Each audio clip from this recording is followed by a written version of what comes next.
Here we go. Okay, we have on our inaugural AM Coffee podcast, we have my friend and the friend of a lot of celebrities out there, Mike Wagner. He's a broadcast professional for over 30 years now. He's had very, very interesting guests from celebrities and actors and singers and writers and, very, very interesting people. A lot of people that are popular today, not necessarily older musicians. He's got a cornucopia of guests, but he's a host of KFYR Radio in Bismarck, North Dakota. Easy for me to say. How are you, Michael, this morning? Hey, I'm doing great, Mike. Thanks for asking. And it's a beautiful day in beautiful downtown Bismarck. It's leaves are falling, no snow, and hardly any drama. So after the program, I'm gonna get my boys out there to help rake leaves and jump like they were kids. Although Well, they're there you teenagers, go. they still love to jump. So Well, and my dog too. So throw the wife in there too. That'll kind oh of get. well, she can watch. She can make the hot apple cider. She does a great job of it, and hot chocolate. So I was just going to tell you, fall is actually really fallen here in the South. We have here in North Georgia, anyway. I think it was about a week ago, we started waking up to the mid 50s, which is kind of our turning point. This morning it was 41 degrees. We are recording this on October 3rd of 2020, and it was 42 the last couple of mornings, and so I expect the leaves to be turning any time now. And I just kind of wondered, temperature-wise, what'd you wake up to this morning? well, we woke up to about the same temperature. It's keep rising, and according to our bozo pew when it comes to our phones and everything, so that's what we call it these days. You never know what weather source is correct, but we're supposed to get up to about a nice, comfy 63 degrees. And of course, Oh. when I think of North Georgia, I think of ooh, cold. You Yeah, want to put yeah. on your winter jacket, I'm sure, but Sure. 42, it's like people go out there in shorts and t-shirts and just do their thing like nothing's happening, even when Isn't it's 0 or 10 below. isn't it the funniest thing though? It's like for here anyway, is it 50 degrees or 40 degrees in the spring is so much different than 40 or 50 in the fall. Because 40 or 50 in the fall, everybody's frozen to death around here because it's just because the contrast from 90 2 weeks ago to what it is now or upper 80s, it's like, man, you just can't stand it. But when you go from the highs in the 40s or 50s in the wintertime and you hit highs in the 60s or whatever in the spring, everybody's got shorts on, tank tops. I'm long past the tank top years, but yeah, I mean, it's just funny how your body responds to temperatures at different kind of times of the year.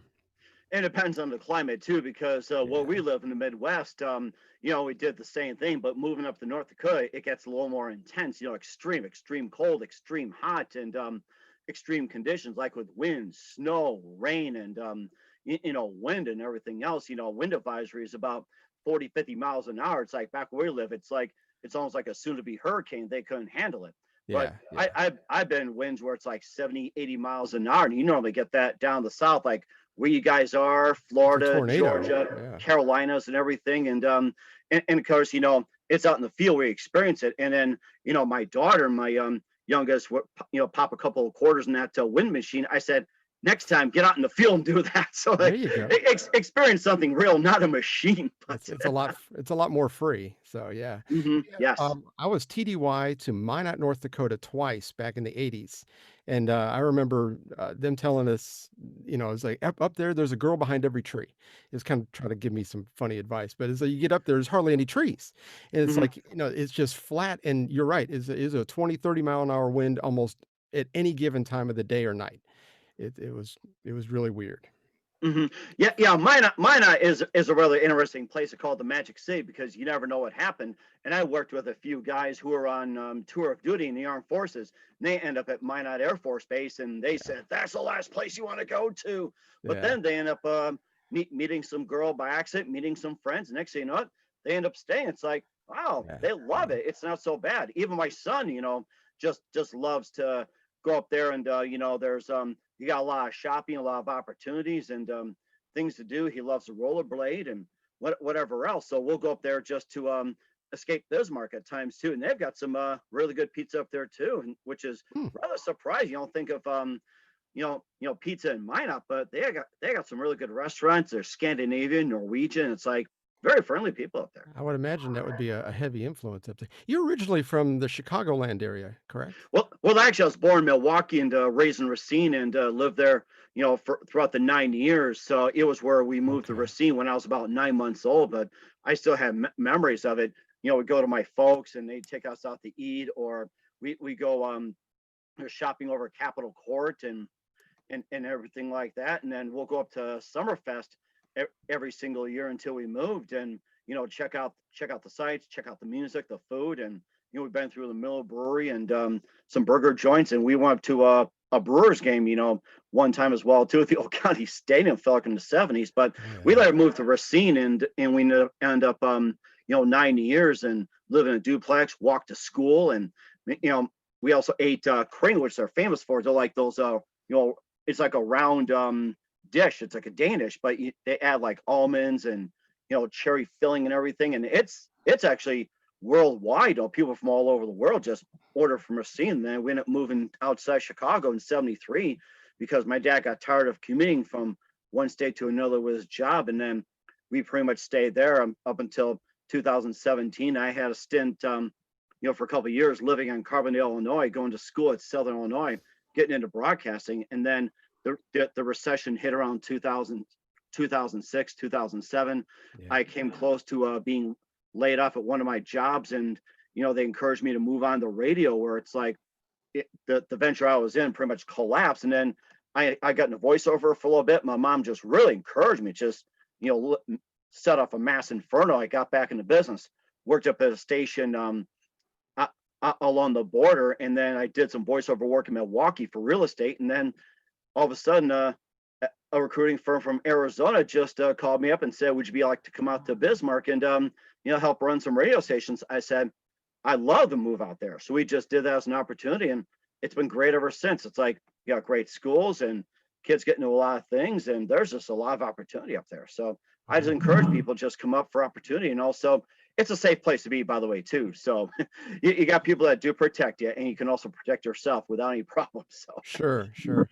I would imagine it's similar to the South. If you're in Georgia, Alabama, or Mississippi, you go from town to town to town. There's really not a whole lot of cultural differences, but I would imagine the Upper Northwest would be the same way, pretty much, right? It's actually upper north as well too. And people ask me where's Bismarck. I said we're 250 miles below the Canadian border. It's like if you move up, people are very friendly. Just watch out for the hockey pucks coming from Canada.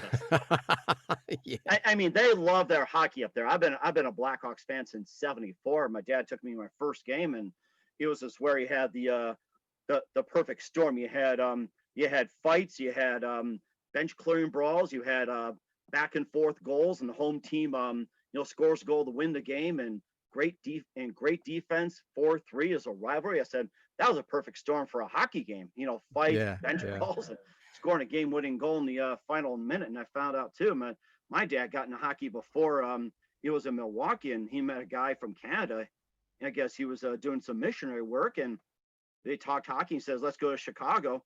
And what he found surprising was, you think these big guys, muscular football players, they're Yeah. just little guys and all those padding. This was so funny. I And, and I've seen that on the when in the interviews afterwards, even now today, they're not really big guys. no, they're not. In fact, with all that padding, it's basically you have to have a lot of stamina. It's like you got to be able to skate for hours. You got to, Yeah. be on your skates, making saves for hours. I mean, you have to go up and down for hours. It's like it is the most. I'd say you have to have a lot of endurance, a lot of strength and skill and speed, and just a lot of True. patience. Take a lot of hits. True athleticism, absolutely, yeah. Yes. I remember my mom was from the Northeast, and I remember her saying that, when she was younger watching hockey or whatever, she said, "I went to see a fight and a hockey game broke out." It's like when you were talking about that. That's what Rodney Dangerfield said. And I tell Yeah, people, maybe that's all the where time, it it's came like from. you go to a boxing match and a hockey game broke out. Says, "Yeah, I can thank Muhammad Ali back in the day for that." Yeah, exactly. So you just moved there about 3 years ago in North Dakota? It was actually 2007. Oh, That's when we 7, moved. okay. We've been there about 13 years, and I mean, I have to say, I've held some jobs too, and been in radio, but I ended up getting more opportunities than I ever did. I did a little bit of public address announcing for a speedway. I did some play-by-play. I helped fill in for couple of guys who had health issues up in Williston for Keys Radio, and did that for a couple of years. That was a lot of fun, and I also helped out with a station too in Minot, also in Dickinson, and I almost got to go to Jamestown a couple of times, and I did some voice work for a bunch of people. And what I'm doing from home is the Mike Wagner show. I literally do it from my home. And of course, I normally have a microphone and I put on headphones, but today, since I'm talking to you, I decided Oh to yeah, pretty much just strip down myself and just simply be myself today. So, I don't count, so I get it. I get it. I really do. The with the thing with the internet, I think that's a great testament of how you can be an entrepreneur in almost anything, and specifically voiceovers and radio, living anywhere. You don't have to live in Chicago or LA or New York anymore, like it even was 15 years ago.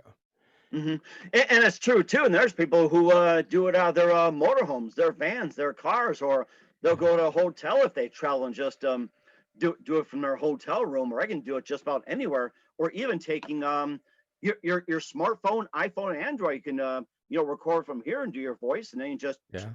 hit the send button, so you can do it anywhere. And then next thing you know it, you'll be having doing all your work, your internet, and get all the information, get the weather and where you're located, listen to radio, and do your show from your wristwatch. Remember those Dick Tracy wristwatches back then? He goes, Yeah. "Yeah, Chief, come here. I've got a problem." You bark on the Dick Tracy wristwatch, and next thing you know it, you've got the Fitbits out there, and won't be Yeah. surprised in about a few years you can do everything from your wristwatch practically. Oh, So, well, they already have the Apple Watches and the Android watches and all that stuff. mhm. I do voiceover also, and my wife and I were up in Indiana for a conference 2 weeks ago, and my friend from Great Britain sent me an email saying that he needed a voiceover job. He's hired me for a couple of years now, and so I had to tuck my old 56-year-old body underneath a desk and surround myself with pillows and record this job that he had given me. And it's like, you can't breathe when you're all folded up like that. So it took a few takes. Right. So Yeah, and that's a challenge too. So it's like yeah, you want to have a fancy booth, you can just make a box, stick your head in, or yeah. where I'm at, I'm just surrounded by pillows and boards and all across, and I have my cats that were just sitting up there that watch me. And when I was doing a Facebook Live, one of them jumped out in front of me, and guess who got more likes and comments? The The cat cat. did, of course, of course. Well, they're cuter than you and I. So I mean, I've got one. She'll come in here and walk all over my keyboard and everything, so I have to throw her out, and I've closed the door today, so she's not coming in. But yeah, she's my booth kitty. She likes hanging out with me in here. So Oh, they're a lot of fun. And of course, I've yeah, had guests on there too, where it's like, their kids walk in, their dog or cat or whatever it is, and I'll just stop the interview on purpose and says, "Oh, before we talk more about that, or before we go into our next question, let's introduce our surprise special guest." And I mean, they'll just take up absolutely. half the interview to open it. It's like people actually love it. It's like, Yeah. real people coming in. So I know, and of course, we have a dog as well too that likes to walk around from time to time, and she's came down a few times. I went, "Uh-oh, somebody forgot to shut the door," and she'll come in, but then she'll stick her nose and try to eat something. Like, no, you can't do that. So I have to shut the door and make sure we have a dead doggy eating something that's not good for her too, Yeah, especially yeah, chocolate. So yeah. like a power cord or something. Yeah, we don't want any of that. Um, so so you got your where did you get your start in radio? I know you were living there, but I mean, what did you how did you get yourself broken in? Career-wise, I got started in 1982 over at Harper College at WHCM in Peloton, Illinois, and I Oh, was dabbling a little bit with. Before that, I just play records in my room. I pretend to be a DJ. It was back then. You have the 45s, yeah, a stack of them. Like on oh a rainy yeah. day, you just like play them. You put them, you flip over, you play, take the record out, you play and everything, and it's like pretty much you just have your own DJ, your own radio station. And little I know, I end up doing something like this, but originally I was going to be a sports writer because I did some sports writing back in the day where I covered high school sports, college sports, and a chance to write for a couple of pros and everything like that. But then when I went up to the booth at the radio station to check into it, it felt like a little spider came up and just bit me.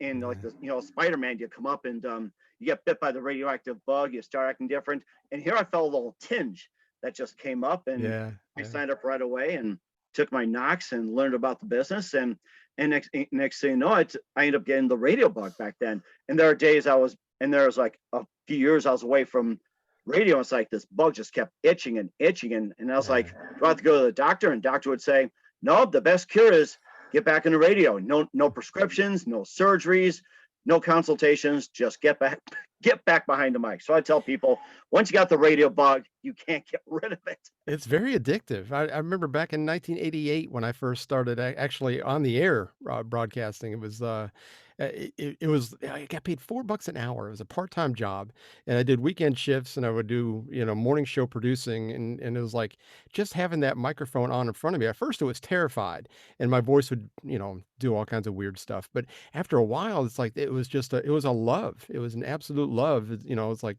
I don't know. I completely get what you're saying.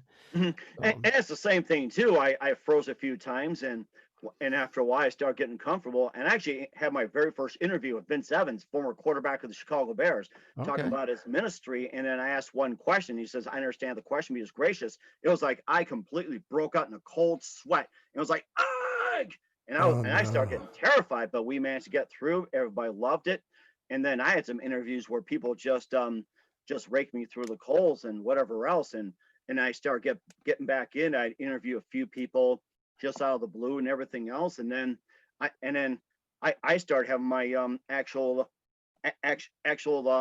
venture with Mark Llewellyn Evans, who was in a Guy Ritchie movie, Game of Shadows. And it was like talking to a friend after a while. Yeah. So I did some at work besides WHCM. I later went to South Illinois, got on WSIU, WIDB, and I did some reading for the blind and gotten some other projects with commercials, and then came back up and started working at WRMN, WJKL, and Elgin. Did that for 4 years and took time out to be a mobile DJ, MC, and master ceremonies. I entertained, and I also worked at WKTA, WNVR, did the same thing with sports and all that. And I actually took a break because I got married, started having kids, and I said I couldn't see myself being a DJ at a wedding, being like two small kids. It's like I stepped Yeah. away for a bit, and that's how it came about, and then just come back full circle.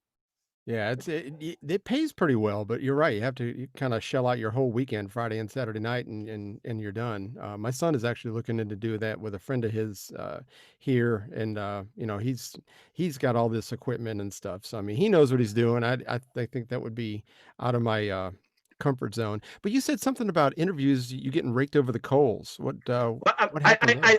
I think it was just people made some smart ass comments, and or just simply just give terse answers. It started getting a little terrified, but then I had on a radio show like, this person's like, I'm supposed to play music. It's like, I'm trying to stick to the script, but then the demand got so big, I said, okay, I'll let you on. And it turned up that I end up talking to people like it's friend, and then how the Mike Wagner show came about, where it was like, yeah, something's missing. And then I had a publicist just come on Facebook and ask me, would you like to do interviews? At first I said no. And then second time he asked, and I says, okay, so what does it take? Nothing. I send you people. And so I was given Sandy Hellberg. He was his son, I think, is Simon, who was on He, Seinfeld and a few others. And he he was was that on guy. he's on Big Bang Theory. Yes, that's right. And Yeah. yeah, and he was very talented. And Sandy was best known for being Mel Brooks movies. He was like Dr. Schlocken on Spaceballs, and he was really funny and talked Oh about history of wow. the world, high anxiety, and his family actually, his family members and generations survived the Holocaust. So we talked about his career Wow. and also the Holocaust, and of course with Mel Brooks, they actually made fun of it because of the fact that you have to laugh at something. That's a whole thing. So we talked about that, and I said, and I was saying to people, it was like before I got out, I was very, very, very nervous. But after a while, it Sure. just felt like I was talking to a friend, and I was on a roll ever since, over 300 plus people. Man, that's fantastic. 300. That's quite a number. Yeah, and of course, I've had you guys on, you and Tim on the previous Yeah. afternoon coffee. You guys were fantastic, and I tell people all the time. And now you've got your own venture, and I love to see you, get a bunch of guys on. So, guys, if you want to be on if you want to be on Mike's show, just hit him up. That's all. Yeah. Little AM Hey, coffee, whatever it is. Yeah, just amcoffeepodcast@gmail.com to send me an yeah, email. yeah, Yeah. yeah. Yeah. Just hit them up. I mean, you want to play guitar, you got a cat, whatever it is, or you got a show coming up, hit them up. I'm kind of partial to cats, so yeah, well, let's It just reminds me and I was gonna ask you about this. When we were kids, and you and I are the same age, when we were kids, we used to watch on TV, they used to have Don Kirshner's rock concert, and on the radio, there was, the King Biscuit Flower Hour. You remember those? Oh, I remember those too. We would Yeah, stay up to watch that, and then we had trouble sleeping, listen to that, and then there was also Saturday Night Live, and if you're yeah. still wired, you'd be watching Second City TV, Oh which I look gosh. back the episodes. It's like SCTV made Saturday Night Live sound like Mother Teresa. I mean, they had stuff that's just totally off the wall, but That it was that just was where, that was where it was Bob and Doug McKenzie came from, is that correct? yeah, yeah, Yeah, Second City. Yeah, you yeah. hoser. The You gotta Great go White take North, off, eh? Yeah. eh? Yeah, you got to go take off, eh? To Great White North, you hoser. If you're under Oh my 40, you have no idea what we're talking about, but you gotta look up Bob and Doug McKenzie on YouTube, and you will not be sorry. Well, then again, the humor's changed over the years. and plus Dr. Demento as well too. It's like you really stay up late, and of course Yeah. party days, you smoking a bong, smoking a joint, and just laugh at every stupid Dr. Demento song they play on the radio, and then you talk about in Monday morning in a cafeteria, or you'd be watching Monty Python, and then you just talk about just a group of people at the Monday morning cafeteria just break away, don't see each other until the next Monday morning. So you just Yeah. sit in a group and talk about what happens. Like, okay, have a good week. See you next Monday. Well, that reminds me, it's like, when they got interviewed, the musicians back then, they were really raw and honest. They were like going, "Well, how was it, how did your show go tonight?" or whatever. I said, "Dude, it was really awesome. The crowd here in Houston was fantastic."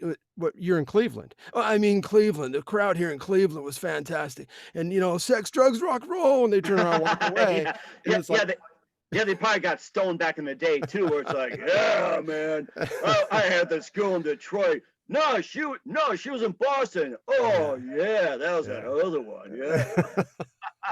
But yeah, I wonder if the musicians today, I mean, I'm sure that they're a little bit more reserved than all that. I mean, what have you found to be? I think they seem to be more reserved because of the fact that they want to break into business and not worry about, and they're more worry about reputation. They're trying to get number of hits, number of likes, and they're About trying money? to sell on Spotify, YouTube, and Sure. every major music platform out there. So they're trying to get all that, but then they also have a negative image. They go out and party, have sex, or whatever else. It's like they fear it would really tarnish their image. But it was just, you're right, back in the day they're all carefree, and people were like, yeah, it's lifestyle. It's like, That was their image, and everybody loved it. So, oh yeah, I mean, I was reading about Kiss, and how they really enjoyed playing together, although all four of the members just hate each other. They start just go out and have fun. It's like it's a release from the crowd. And next thing you know it, kids start getting onto them, and actually hated their management, which turned to lunch boxes, t-shirts, and sure. made them go to school and play for the kids and everything. They said they actually hated it, but they want to just get back to their roots and just having fun. So I've talked to musicians back in the day, and they said it was a lot more carefree, and they Yeah. encourage to do something like that. It was for listeners just to, yeah, it was just for entertainment. Well, that's what everybody wanted to hear. So, but I remember you mentioned Kiss. They were like one of my big influences when I was a kid, and I remember my dad had to go to West Palm Beach for something, for some kind of meeting or whatever, and he came back and he brought me Kiss Alive 2. I think this was 1978. I think it was when it first came out, and it was like he could have given me a bag of gold, and I would have been disappointed in the bag of gold. But I've seen interviews with Paul Stanley and Gene Simmons, and they seem to get along okay on camera. But if you watch some of the Paul Stanley stories, which if you look on YouTube, he's got a book, I think, then they put excerpts out there in chunks, and he'll talk about how him and Ace Frehley, he couldn't stand Ace Frehley because he would show up stoned all the time, or Peter Criss had, too big of an ego. He wasn't a good drum player, and it's like, all that drama. As a matter of fact, on my radio show a couple weeks ago, I talked about the Eagles when they broke up, and remember they were asked a lot during their when they were breaking up back in 1980. They were asked a lot, is there going to be a reunion tour? Is there going to be, some kind of get together, anything? And, their standard response was, well, yeah, when hell freezes over. And when they got back together back in 1994, minus Don Felder really made everybody mad, so he never came back. But when they came back in 1994, of course, they called that tour "Hell Froze Over." So I think that was I, a great I, sound. I actually do remember that. It was just where egos got in the way when they start getting famous, and I think people are starting to learn from that or try not to, and some avoid it by just going off and doing solo right away. Like with I'm trying to think of that lead singer from Hootie and the Blowfish. Who was it? Darren. Oh gosh, I can't think of the name. I mean, when they start getting to reach their peak, he pretty much just broke off solo. It was probably good timing too, because if Didn't he they go to country? He went to yeah, country. oh, yeah, Darius Rucker. That's the name, Darius Rucker, Darius that's it. Rucker. Yeah. And then he ventured into country, and it seemed like that he ended up doing a lot better doing country than he He's a did with. fantastic country singer. Yeah. Oh, he's great. Yeah. And I mean, I admire people who decided to get out of their comfort zone and do something different and end up succeeding better than what they did before too. And Bon little, Jovi did that a few years back. what's that? Bon Jovi did that a few years back. He put out an album called Lost Highway, Mm-hmm. and it's kind of got a really big country flair to it. It's just yeah, when you have that I, kind of talent, you can do I, whatever you want.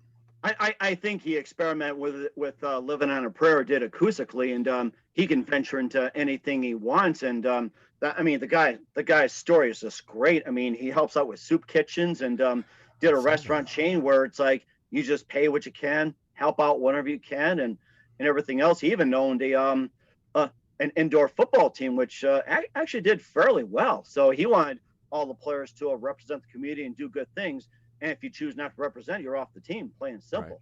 He wanted everyone to be like, just feel like, you're part of a community, especially he's from New Jersey. It's like you have to be part of the community and, no outsiders or freelancers allowed. Yeah.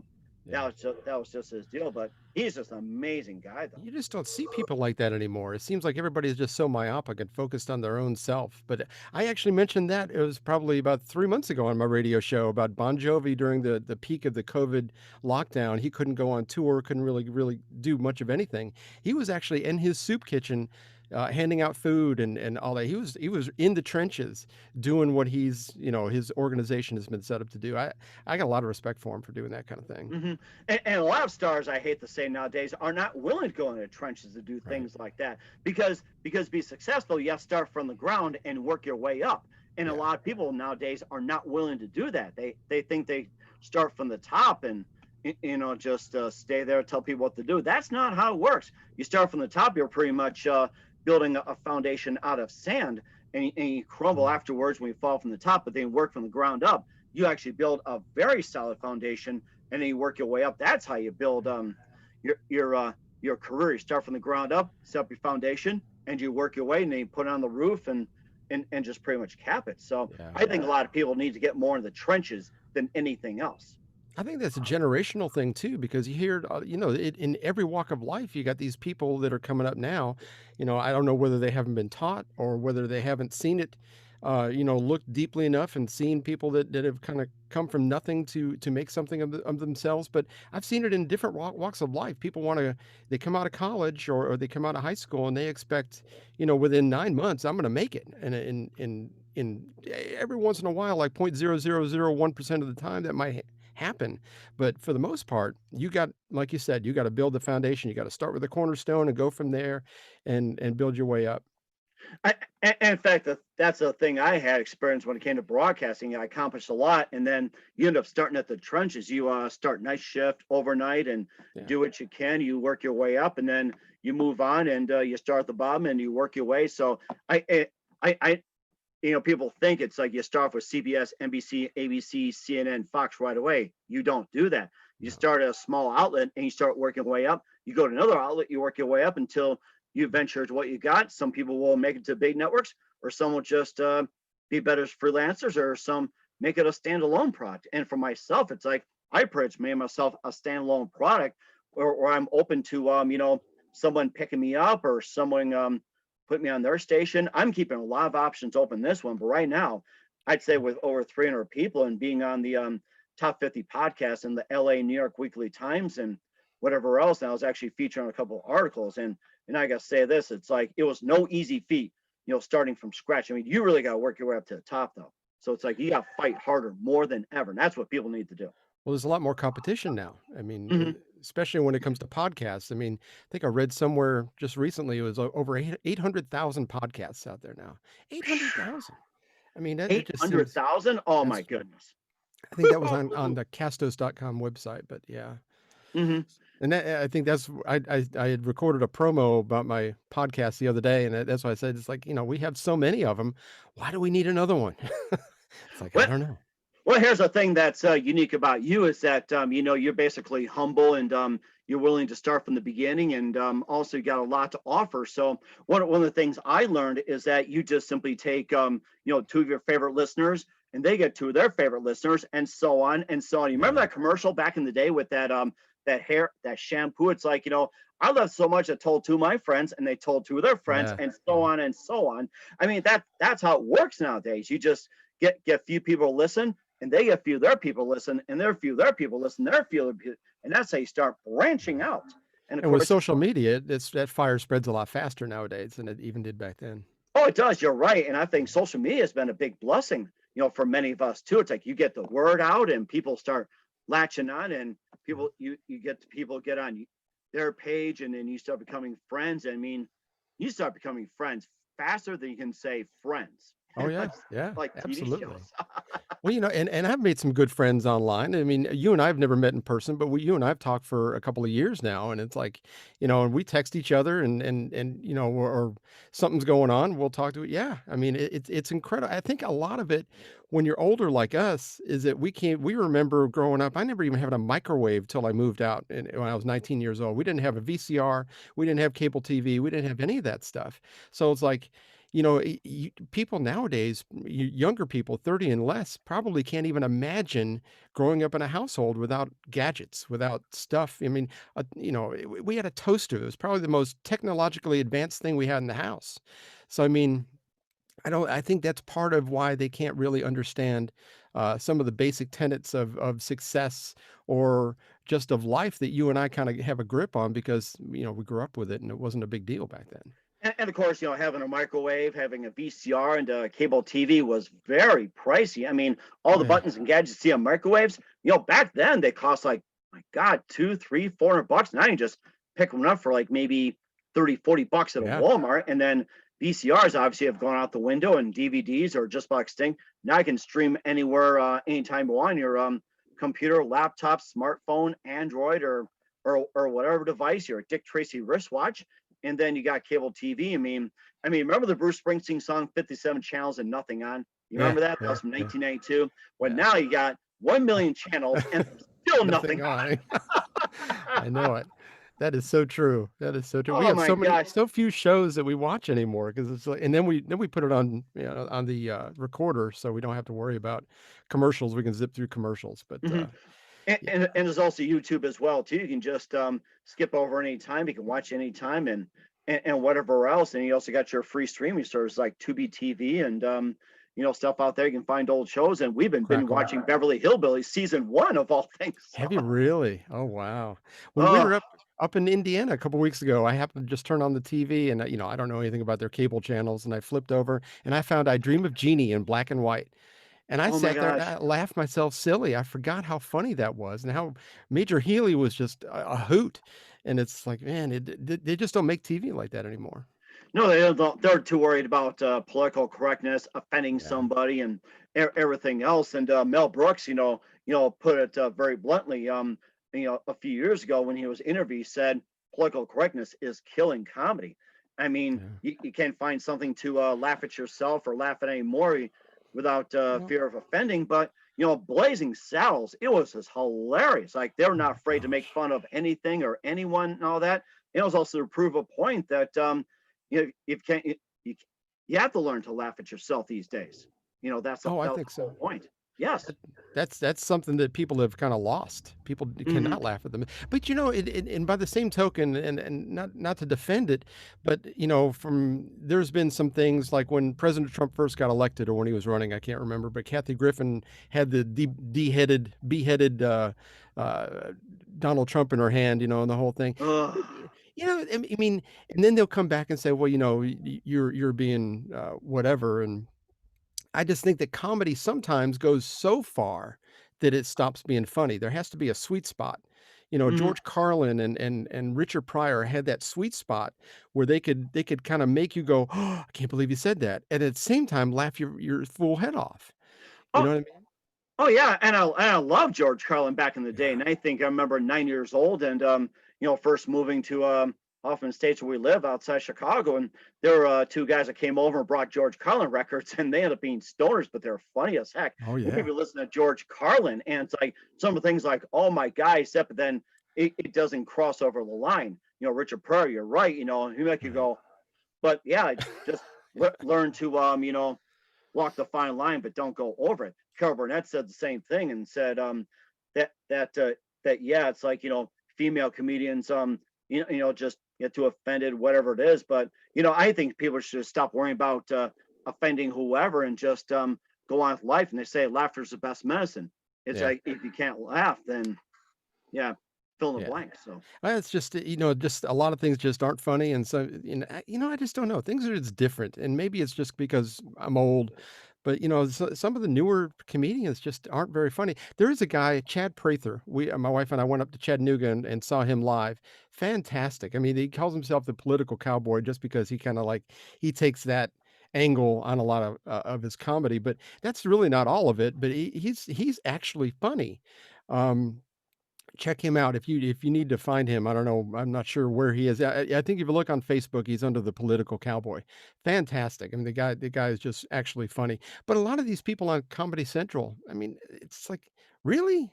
And then sometimes they fall flat on their face and they don't understand why. Hmm. But yeah, it's I think there's times are just different, and I don't know that I like it necessarily, but Hmm. I sound a lot like my father. That's all I know. I sound a lot Hmm. like my father. And of course, there's one guy I do like is who's it? Who's I can't think of the guy. So I'm not fat, I'm fluffy. And Oh, Gabriel Iglesias. hey, Yeah, that's it. Yeah. And I was watching his he's funny. his special about being in school. I mean, he's like Richard Pryor too. It's like he'll Yeah. go, but then he doesn't offend and everything else. I mean, he gets up there, he admits he's fat. He's like Yeah. he makes fat jokes and he makes fun of himself, but people laugh. And he's like he doesn't get offended at all. It's like he's practically No. used to it. So it's like And he I'm. uses his Mexican friends, his Mexican heritage sometimes and pokes fun at himself through that. And it's like, and some people would be like, "Oh, man, that's what it's all about." I mean, you can just say that, yeah, my great grandfather was from Germany. I can say, well, that's why I grew up eating Brunschwager and the liverwurst stuff, and I loved it. I can't do it anymore, but I mean, you can make fun of yourself, and I think that, like you said earlier, it's about being humble enough to where, well, yeah, you realize that there's stuff about you that's can be funny to other people. Mhm. And I think that's what people need to do is sit back and kind of make fun of yourself in a way too, and then people just laugh along. But if you have too much negativity, people just drive Yeah. away, or some people just like hop on just because they enjoy their own negative drama. And I've seen my share of that, and I had to get rid of some people because of their negative drama. And I you would see some of imagine. the comedians out there, they just have a lot of negativity and negative jokes, and it just drives some people away. Some people thrive in that garbage, but it's like I saw too much negativity out there. It's like I just turn away from it. You think Now, about have you seen that in your interviews? I know that if you're not familiar, Mike has this Mike Wagner show. It comes out, I think it's every day, right? Every workday? it. It has been every day because of the Yeah. really high demand, and also I've had shows on weekends because of the COVID situation. Also, Yeah. special topics and whatever else, and just I mainly keep it with entertainment, but also there's also a business sector and there's many sectors involved. It caters to a lot of people, but I've had where it's like some people have said some negative stuff. You try Brighton, but then it's like it's just their personality. It's just the way it is. They want to present themselves like that. That's fine. Yeah. Just don't drag me into your mess. I just tell people if your business, that's fine. Just don't drag me into it. It's not my monkeys. It's not my circus. My wife's best friend says that all the time. I think that's a lot of it. We see that a lot in social media. Even people that are entrepreneurs, people who have their own businesses, they're promoting, even incorporating their own personal Facebook page or social media, whatever it happens to be. But they'll come out and they'll say, they hate this candidate, they hate that one. It's like, if you gotta, if the word hate is in your first sentence in a post, I think you need to stop and reevaluate. I mean, how do you come across nobody wants to be around somebody that has, a dark heart, and that's to me, that's what that projects is a dark heart. Mhm. I pretty much stay away from all the political posts, and I've been in the political sector myself. I've seen just about every side there is, and I'll tell you one thing: politics really divides a lot of people these. I mean, Yeah, we're so divided more than ever. It's not even funny. So yeah. I practically avoid all that, and I'm trying to protect the listeners, protect my fan base. Now I'm trying to protect my reputation, and there's no way I come out and make jokes about Trump, Biden, Pelosi, Sure. and everything else because right now it's like, I mean, we're so fractured. It's not Yeah. even funny. So it's just like, I go on about my business, entertaining, enlightening, encouraging everything. And that's the biggest reason why I have my podcast is because I got tired of all negativity out there. I was tired of all the negative media. I was tired of all the bashing. And, Mhm. I want to give everybody an opportunity to hear something different. It's almost like mixing Johnny Carson with Dick Cavett or even Jay Leno. It's like, I mean, these guys were really good talkers. Johnny Carson, obviously people know about his dark past, but he gets on stage and he's just almost like your Yeah. next door neighbor, just really funny and everything else. I think Dick they were Cavett, equal. intelligent. Yeah, yeah. Oh, yeah, absolutely. Wasn't he the no, he wasn't the one who interviewed Nixon back in the day. That was the other guy that I always mix him up with. Uh, It's you Nixon. Okay, they made the movie out of it. I can't I, remember. I'm trying to think. It wasn't Cavett. It wasn't. Oh my gosh. I get him and Cavett mixed up all the time. But Yeah. the thing about Johnny Carson is he was an equal opportunity offender. Whether you had an R by your name or a D by your name, he would come after you and make fun of whatever you said and did that was funny. And it didn't matter, because he was not necessarily endorsing a political candidate. Nowadays, you look at Kimmel, you look at Fallon, you look at all of them, they are only on one side. And I think that's a mistake. But Mhm. and maybe it's not. It's working for him. So I mean, who am I to say? But I don't know. I just don't think it's wise. I think that's a bad thing about these, late shows is everything else. They pick one side and say, forget everything else. You're supposed to be on for equal opportunity. And I've been turned off by some of the talk shows as well too. And Craig Ferguson is one I really like because he come out, he'll love you. And Yeah.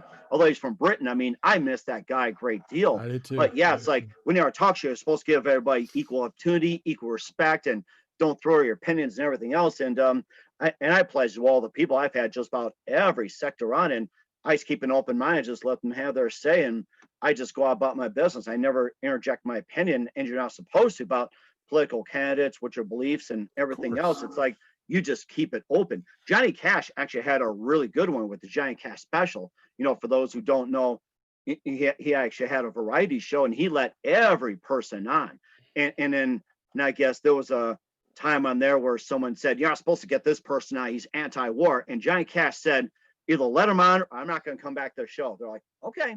He had so much Wow. influence, and he said, "Let him on, or I'm not going to come back." They're like, "Okay." And Yeah. he got in a fight with networks over that, so he wanted to do it his way. And that was Well, it. it's funny. It's a lot of times when you do pick a side like that, and that Johnny, I'd never heard that about Johnny Cash, but that's very wise. I mean, he was a very smart guy too. But it's like when you do pick a side, and it's like you're thumbing your nose at half the country because really we're split pretty 50-50, and you're telling basically half the country that they're stupid and their opinions are ridiculous or whatever. Remember, Ellen DeGeneres got in some trouble. I think it was it last year, the year before last, when she was at a baseball game or something. She was talking to Bush 43. She was sitting next to him. They were laughing and chatting about stuff. And it's like, I can't believe you were talking to that man. It's like, and even she came back and she goes, he's my friend. Just because we don't agree politically, why can't we have banter? And I think we have lost that art. She hit the nail on the head with that. That's exactly it. I've had friends, from all sectors, and we differ on things. But yeah, I look at it this way. It's like you may not agree on a couple of things. There, agree we do things like say with pizza, say with drinks, like your Yeah. favorite sports team. I've had Cub fans, from like different political spectrums, and of course Packer fans from like different backgrounds. But it's like we have to agree on something. As I may not agree, but you're right. There's something you do got to agree on, and you're right. We've lost the fact that it's become nowadays like either you like or you don't, or it's like if you don't like this, I'm not your friend anymore. I mean, that's Yeah. just really sad these days. It is. It's It almost is. like we come to a point. It's like everybody has to agree on everything. If there's one dislike, yeah, you're out of the group. I mean, it's just got to that point. We got to come back to where it's like you have to agree to disagree or disagree to agree. That one way or the other. And we can all learn something, with the passing of Ruth Bader Ginsburg, supposedly, though, and thankfully I haven't seen any of the ugliness with that one. But that we're recording this on October 3rd, and we just found out yesterday or the day before that our president has COVID-19. And man, there's just all kinds of negative stuff. I hope he dies. I hope he has this and that. And supposedly with Ruth Bader Ginsburg, there was like, I'm glad she's dead and all that. It's like, where in the world does that come from? And I remember reading a story just the other day about Ruth Bader Ginsburg and Joseph and Scalia, Judge Scalia. They were like best buddies, Hmm. and it's like, and they couldn't be politically any further apart. But they thought the world of each other. They were like they would go to opera and plays together, and they were inseparable. And ideology wise, like you said, you couldn't be any further apart. But I think we can all sit back and learn from this because they're maybe not right in the center of the political spotlight, but they're up there, and if they can put aside their differences and see the person on the inside and like that person and really even use the word love that person. Why can't we just do that as regular human beings? Are we not or just people who aren't in the political spectrum? Why can't we just do that? Hmm. I mean, I try to do that, but I know there's a lot of people don't even care if they find out that you're a supporter of whoever for president. They unfriend you or whatever. It's like, Or somebody cut you off and you make derogatory remarks. I've had that too with a longtime coworker, which I did sports with, and then we got into a banter about Obama back in the day, and then he turned around and cut me off, and I'm like, that was really too bad because we both enjoyed sports, we enjoyed pizza, music, and everything, and yeah, yeah, you have to learn to agree, disagree. It's like everybody has strong opinions, and now I've got friends on the left side, got friends on the right side, and of I course. mean, we get into some discussions, but then it's like, hey, we're still Cub fans, we're sports fans, we love pizza, we love animals, or we love doing this and doing that. It's like, hey, we're still friends in everything else. You learn to agree or disagree. But yeah, you're right. What you said about Scalia and Ginsburg is the fact that I'm sure they had a love for opera, they had a love for classical music and Mhm. appreciate art and everything else. And they work in the Supreme Court all the time. I mean, what are they putting like 8 hours a day, like your typical American work 8 to 5, 9 to 5. I'm sure I they would go out to think. lunch. Yeah, Yeah, and I mean, they don't go around bashing and saying, "Oh, thank gosh he's dead" and everything. And goodness there are gracious. some things like I didn't agree with Ginsburg. I didn't agree with Trump, and there are some things I did like. There are some things I didn't like. Of I'm not course. going to say, "Thank God she's dead." Thank God he's gone. It's like I keep my mouth shut about the whole thing and just go about my business. I But keep the do you even think that way though? I mean, I think that's where it is. Like, out of your mouth comes the desires of your heart. It's like, do you really? I don't ever think that way. When I heard about somebody dying, I never think, oh, thank God they're dead. I mean, unless they're like they've been electrocuted in the chair and they were killed.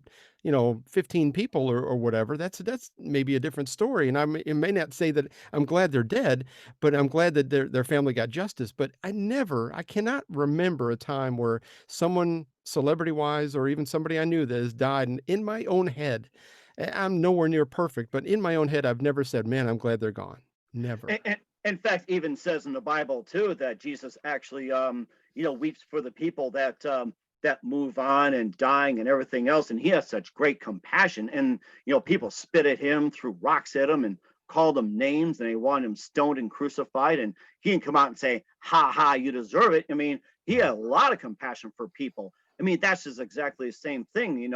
They served their time, they served well. And the only thing I can just simply say that, well, we'll see you in heaven or somewhere soon. So Yeah. I I mean, I mean, just like I'm sure Ruth Ginsburg's up there chatting with Scalia right now. He goes, hey, how things up there? You miss me? And they classical up there. Did you get to sing with the angels or whatever? I'm sure they're probably exactly. having fun up there in heaven. Who I would knows? think I would think so. I would think so. Yeah. Hmm. So your interviews with people now, is there anything that's kind of stood out that kind of like maybe caught you by surprise or has done something that is or one of your guests has done something that shocked you?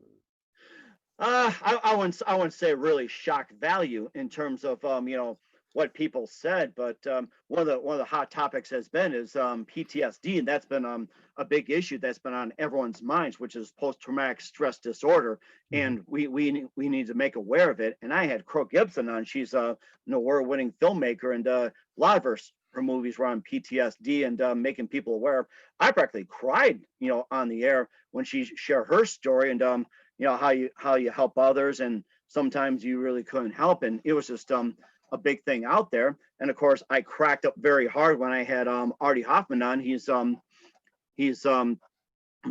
trying to think. He's a psychic, you know basically known throughout the New York area and nationwide, and we were sharing stories about y- you know their experiences and everything else. And we were just cracking up over some things, and we laughed for 5 minutes straight. And I was like, I'm sorry, what did we talk about again?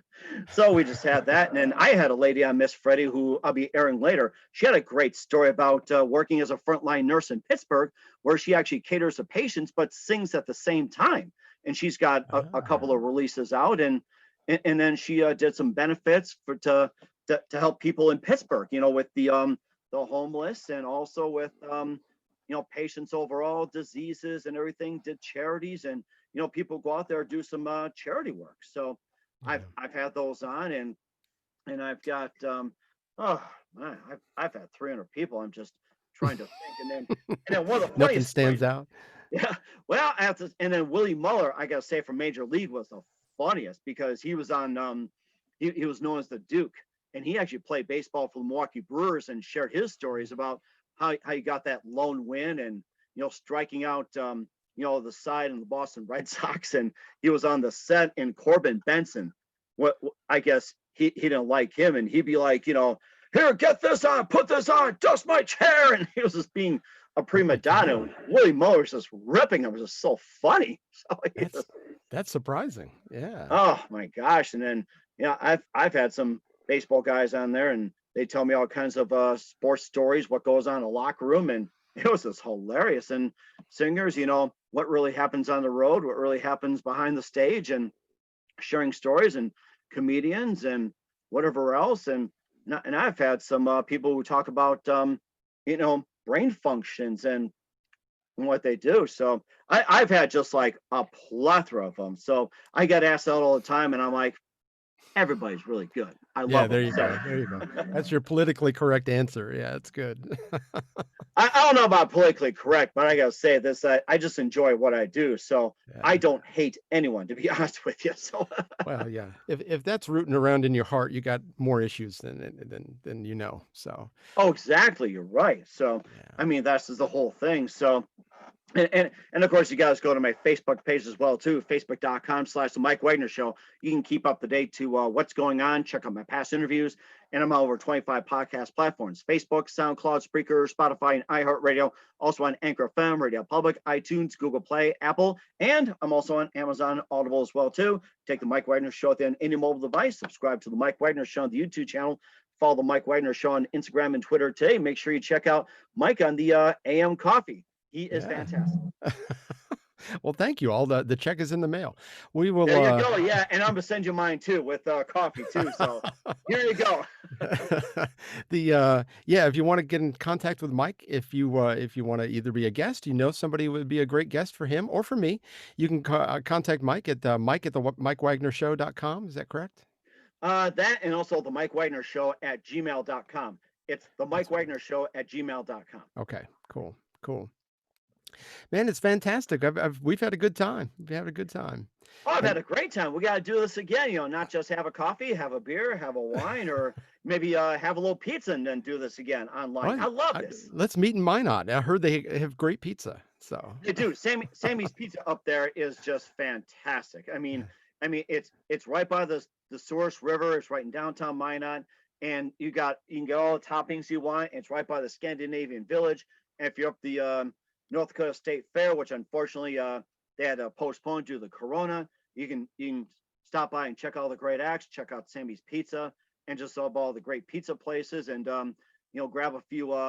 pints over in Minot, a couple of nice restaurants, and yeah, Yeah. just have fun up there. It's great. I'm sure it's changed a lot. I think the last time I was there, Reagan was president. I think he was running for reelection the last time I was there. So it has been a while. Hmm. So I'm sure it's changed a lot. The only thing I remember in Minot was the airport and Kmart. It's the only thing I can remember. But and, Mike White, and also the Grand Hotel as well too, along with a bowling alley, and you also got a couple of Dairy Queens and everything on the strip too. So wow. there's always a lot to check out, and they just got a new indoor glow in the dark indoor golf for glow in the dark. So Oh, there you go. That sounds good. yes, good for Well, the kids. you ever get down this way, you let me know too. We'll I got some good haunts around here that we can go eat and drink and have a good time. And so yeah, yeah, that sounds great. Yeah, and catch the Atlanta Braves too when the whole COVID is over, and bring the fans back. I think they are letting some in. I don't remember. There was something one event that they were going to allow like 12,000 people in, and I don't know whether that's at Mercedes-Benz Stadium or I mean SunTrust Park or not. But yeah, one of them they're going to try to make a social distance thing where it's like you can have a group of 6 people, but then they have like 2 or 3 chairs open, and then another group or whatever. So Mhm. as Then long as again, it's your group. then So. again, more opportunities to catch foul balls and try to get autographs and sell them on eBay. So That's a good idea. That's a good idea. A little side venture. Well, I feel like we've just scratched the surface, but we'll definitely do this again for sure. I think it was a lot of fun. sounds great. I've had a lot of fun too, Mike. And don't forget to check out the AM Coffee with with Mike Summers. And what's your website, by the way, so people can check you out? It's amcoffee.us. amcoffee.us. Yeah, Oh my gosh, or the I'm AM Coffee Podcast at gmail.com. Twitter on AM at AM Coffee, and then Instagram at AM Coffee. I haven't really done a whole lot with all that since you are my first inaugural guest. I guess that's redundant, but yeah, yeah. and he did such a great job, and I look forward to being back on soon. And we'll definitely keep that up to date. And we'd love to have you back on the Mike Wagner Show, and keep us updated with adventures as well too for 2021 and beyond as well. Absolutely, absolutely. Mike, thank you very much, sir, and I will talk to you soon. Sounds good. Thanks again. Okay. It's been fantastic. I look forward to being on with you again soon, and all the best to you and your show. Thank you. You too, sir.